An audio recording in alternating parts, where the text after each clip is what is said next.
Ce matin, on est avec les écoles pour faire de la prévention auprès des enfants. Donc là, nous, on a choisi des classes de CE1, CE2. C'est pour parler un petit peu avec eux des microbes, des antibiotiques, à travers des petits jeux, des petits ateliers. Je suis Dr Balderou, je suis une des infectiologues du CHU de Rennes et je travaille aussi au centre régional en antibiothérapie, qui est la structure avec laquelle on a monté ce projet dans le cadre de la fête de la science, mais à destinée des scolaires, pour sensibiliser le jeune public sur le bon usage des antibiotiques. Les ateliers ludiques sont donc construits autour de 4 messages principaux. Dans le premier atelier, l'objectif est de connaître les micro-organismes et agents infectieux, bactéries, virus, champignons, et les identifier dans la vie de tous les jours. Le deuxième atelier permet de se représenter le fait que les bactéries et champignons préexistent à l'homme et que nous cohabitons avec eux. Le troisième aide à concevoir que certaines bactéries ou virus sont pathogènes et qu'il est possible de s'en protéger.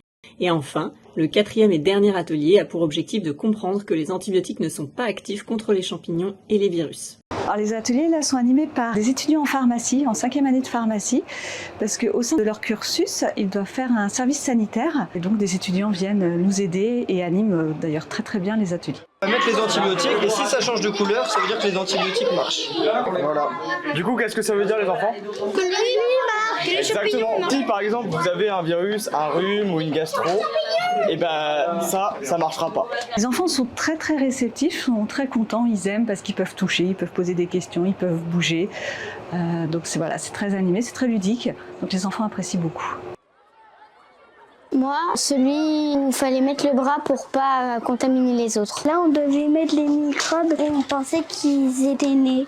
Des activités qui sont très concrètes sur tout ce qui est microbes, bactéries, virus, qui nous entourent complètement, dont on a souvent entendu parler, mais pour lesquels on n'est pas très au fait et pas très au point, même nous en tant qu'adultes. C'est une autre manière d'aborder les choses et pouvoir faire en sorte que l'information remonte depuis les enfants vers les parents pour une fois et qu'ils puissent leur expliquer un petit peu l'intérêt des gestes barrières. Ils ont à la fin de leur journée un petit livret pour expliquer tout ce qu'ils ont pu apprendre et expliquer à leurs frères et sœurs. Voilà, pour une fois, c'est eux qui expliquent les choses à la maison.